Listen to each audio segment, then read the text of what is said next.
Obviously not everybody is on right now, but that's okay. I'm going to go ahead and get started. I just want to thank you all for joining this Mystery Quilt Monday night Zoom class. It's going to be fun. There are going to be 4 different sessions. There are 4 steps to this Mystery Quilt. In fact, typically every time I do a Mystery Quilt, I do include 4 different steps. And the last one will be the reveal. At least I'll reveal to you what mine looks like, so you'll know how to finish yours up.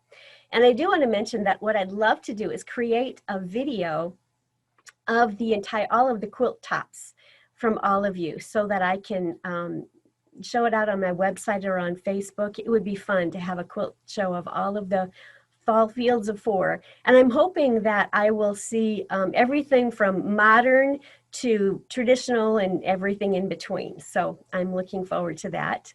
And I'm going to go ahead now and just kind of get started. I've got my notes here so I don't miss anything. Again, as you come in, if you're just got on, please go ahead and make sure that you're muted, because we will have quite a few on tonight. As you have questions, please put them in the chat box, and then I'll go over those afterwards. Basically, it's going to be a real casual, fun evening for all of us, and I hope that we can have some time chatting after I'm done presenting here too, so we can get to know one another. Because there are a number of you that are going to be on here, if you have any technical issues, I may not be able to address those personally, but if somebody else can answer those questions in the chat box, please do so. And then I wanted to mention about the quilt show. I want to do a November 15 or thereabouts quilt show of all the finished pieced tops. So I hope to get pictures from all of you on that. What I'm going to do tonight is just give you some really great helpful hints and techniques and ideas for this quilt. And I'm going to present, first of all, the fabric selection for those of you who haven't chosen your fabrics yet. I am going to present the step 1, which is that maple leaf block, which you all got a PDF of. And then I'm going to answer questions from all of you. My mystery quilts, typically they use my techniques that I teach in my Speedy Solutions to Cut and Organize Your Scrap Stash. And that is this book here. This is a book that I have on my site, and it just teaches you how to cut and organize all of the stash in your quilting studio so that it's organized and cut by size, value, and or theme. And that way you can actually pull from your own stash to create beautiful quilts. And that's how I've done most of my mystery quilts. In fact, behind me here, this one that you see on the wall is one of my spring mystery quilts. This one's called Spinning Attic Windows. And there's another one that you'll find on my blog. In fact, I put a link to my blog on the out on the chat box here, so you can get to my website. But those are the techniques that I normally use, and it helps you to be able to use up your scraps in your stash, and that's a wonderful thing. That way our scraps are not going to the landfills, right? And then I do have a new book that's just finished, and this is my scrappy patterns. So in the techniques book, where you learn the techniques that I teach, there are also 5 patterns in the back, and this is a book that has 12 patterns available using those Speedy Solutions to cut and organize your scrap stash. So that's available out on my site. And tonight, what I want to talk to you about, first of all, is your fabric selection. I mentioned to you about this quilt behind me, the fact that it's all squares that I chose from my stash. So you can see here I've chose lights, blues, and reds. So that's how I chose scraps to make that quilt. And that is a free pattern out on my website. It's the Spring 2020. And for the mystery quilt for our fall fields of 4, can everyone see this okay? Can you all see my tabletop location here? Great. I'm going to scroll over and make sure that you can all see this tabletop here. All right, great. For my fall fields of 4, there's 2 different methods that you could use to pull scraps. What I've done here is I have pulled fat quarters for the 8 different maple leaf blocks. So you can simply choose a fat quarter, and I chose some beautiful greens, some oranges, and some burgundies. And they're going to be the leaf fabrics for my blocks. And then I've also chose the background. The other way you can work with this is pulling your scrap stash. So I'm actually making 2 of these quilts. I am making one that's going to be these beautiful fall colors. And another one, I've pulled all of these squares. These are 4.5 inch, 5 inch squares. They're going to be my backgrounds. And my leaves are all going to be these bright, deep browns. I've got a various deep browns that I pulled. So I literally just pulled the number of squares I needed and the size that I needed for the entire center of the quilt. And that's how I will piece the squares together. And I'll show you that in just a moment. So this is one option. This plus yardage. You're obviously going to need yardage for your borders. That's important. The fat quarters actually are plenty for the maple leaf part of the block as well as your stem. However, when I started making mine, I changed gears and I decided I wanted my stems to be brown. Hence, I put the instructions in your the step 1 to cut out a brown stem. You can use any color you want. You can use gold, or you can just use the actual color of the leaf for your stem. And what I want to show you tonight is a couple of different methods of how you could applique those stems. So let me get to that here. I'm going to lay this behind me. And the first thing I'm going to do is show you the pieces that are required per block. So for each block, you need your backgrounds. And what I chose from my stash was I have lots of this beautiful buttery Kona solid. And I literally found this at a resale shop. There were bolts of Kona in 6 different shades. They were beautiful. So apparently somebody had maybe cleaned out their parents' home and took them to their, and I picked them all up. Boy, did I pick those up. But I have this beautiful buttery yellow, and that's going to be my background for this traditional looking fall Fields of 4. So you're going to need 2 5-inch light background squares. You're going to need 2 leaf print squares, and this particular leaf will be an orange leaf. You're going to need 2 4.5-inch light background squares, and you're going to need 3 4.5-inch leaf print, and this again is going to be the orange. Now you could go with a stem that's the same color as your leaf, but I decided I wanted to go with a dark brown, so I'm going to show you how to do that in just a moment. In fact, 1 4.5-inch background square from each of your 8 maple leaf blocks will have the stem appliqued on it diagonally like that. And I'm going to show you how to do that. There are 3 different ways that you could applique your stems.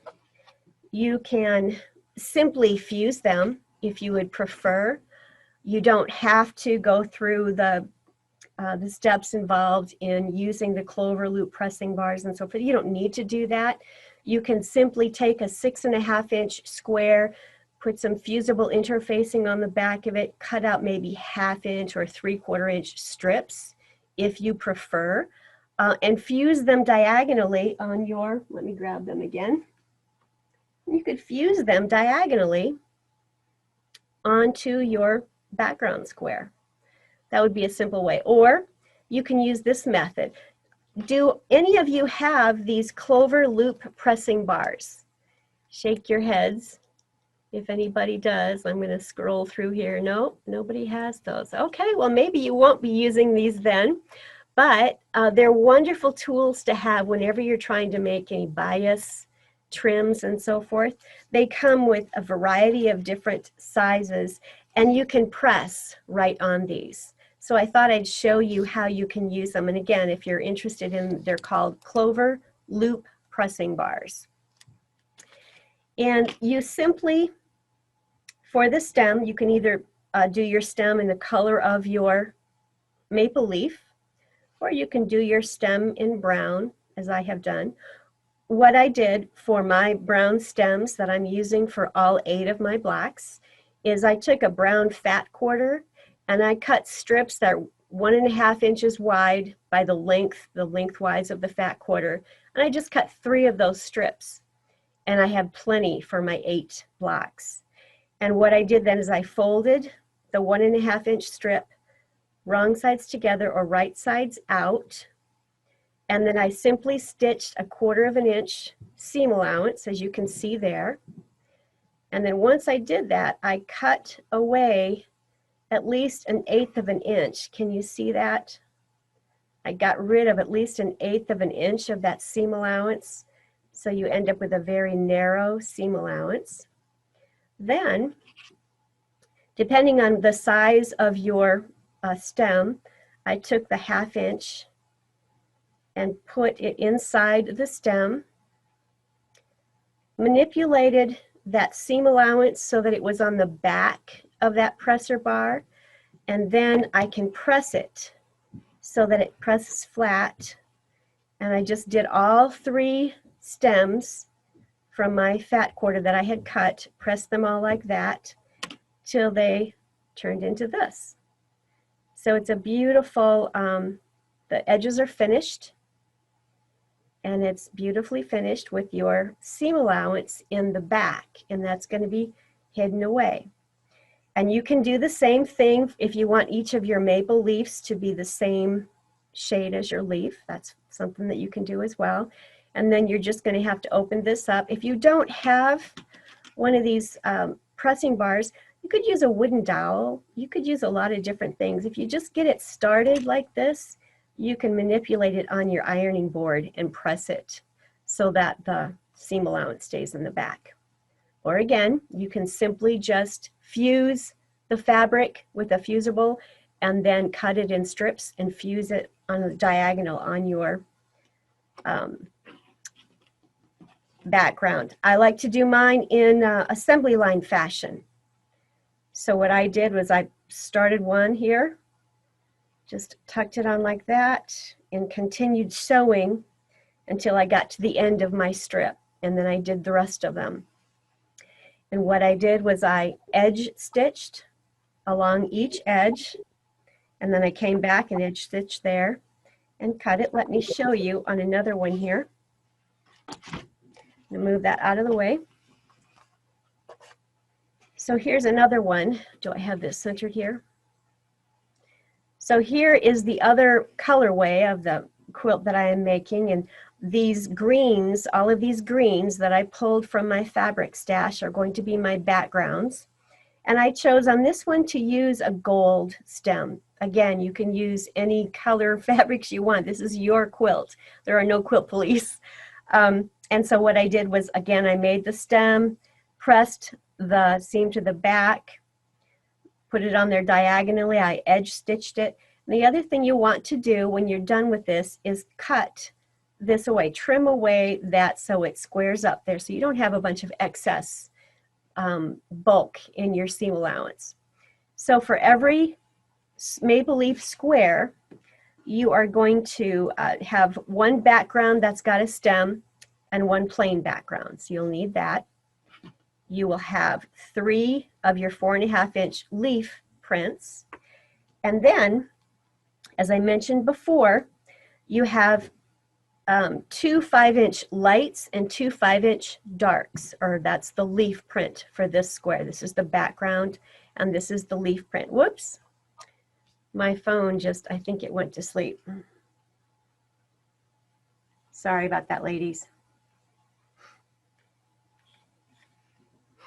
All right, apologize. I'll have to fix that the next time. So with this, you're going to have a 5-inch dark for your leaf and a 5-inch background. And what we're going to do with these is make your half square triangles. I use my squares, for my stash, constantly to make half square triangles. It's a fast, fun way to do it. You basically choose a larger block, you make your half square triangle, and then you trim it down. So with these 5-inch squares, you're going to take the light, and on the back side, as you can see, this is the front, here's the back. I drew a diagonal line down the center, and then I stitched a scant 1/4 inch on each side. And you can see that better back there. And then cut on the drawn line to create 2 half square triangles. And there they are. When you open them up, you have 2 half square triangles, and each maple leaf block will need a total of 4 half square triangles. The next thing that's really, really important is that you square up your half square triangles. These need to square up to 4.5 inches so they match all of your other squares perfectly. And if you don't have a 4.5 inch ruler, you can use another square ruler, which I'll demo in a minute. But you're going to need to find the diagonal line. This particular ruler is a 4.5 inch square up ruler, which I love. I use it a lot. But there's a 45-degree line here on the diagonal. I've centered it so you can see a little bit of fabric all the way around the outside. You're going to cut on 2 sides, then flip it, and again put that line on the diagonal, and then cut the other 2 sides so that it is a perfect 4.5 inch. That is so important. Without that, you're going to end up cutting off your points more than likely when you start putting your blocks together. It's also really important that when you're sewing and piecing, you're using a 1/4 inch. So if you don't have a 1/4 inch quilting foot, that's an important tool to have. It's always important to have really good tools in your toolbox. So a 1/4 inch foot is imperative for anybody who's a quilter. So once you've squared up your half square triangles, once you have attached your stem to a background square, then you're going to piece these together, and it's basically a 9 patch. The maple leaf block is basically just a 9 patch. Let me show you that. So here, move that out of the way. Here is the 9 patch. I think you can see it all in the picture. There we go. I'm going to make sure I'm centering it there so you can see it all. So there are basically 3 rows in this maple leaf block. So my leaf in this quilt is going to be the dark browns. I have a number of them, and they're all in a variety of browns, as you can see here. My background, or the lights that I've chosen, were squares from my stash that were various greens. And it's going to be a real fun, scrappy one when it's done. But each row basically is this. There's going to be one row that has your stem on the background with a leaf print with a half square triangle. The next row is going to be a leaf print, a half square triangle. And the third row will be half square triangle, and a background, a plain background. Now what's really important when you're piecing this 9 patch together, make sure that these half square triangles are oriented correctly, or one of these leaves could be facing in the wrong direction. So just make sure as you're laying them out to orient each of the half square triangles so that the leaf looks like that. So that's the maple leaf block. Let me show you some from my other colorway. So this might give you some ideas on some blocks. So this one is an orange, there's a green, there's an orange. One thing that's really important, and I'm going to pull these out of here so you can see this better, is your 1/4 inch allowance, seam allowance, all the way around. I'm trying to get this centered here. I have to go basically backwards from what I'm expecting. But you see this little area there? That is the available 1/4 inch seam allowance that you need for all the way around your block. And here's another. You need this 1/4 inch seam allowance all the way around and over here as well. If you don't have that available, when you piece these blocks together, you're going to lose all of your points. So that's why it's so important that all of your 4.5 inch squares are definitely 4.5 inches, and that your half square triangles, once you have trimmed them up, truly do measure at 4.5 inches. So that's why that is so important.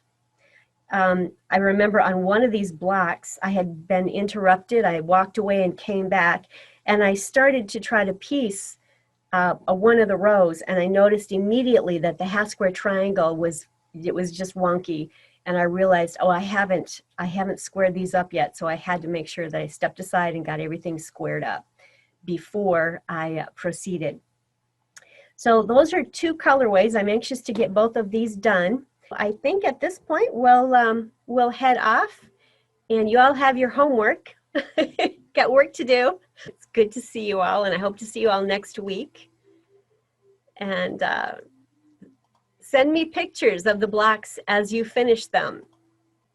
So thanks so much, everybody, and take care. Bye-bye.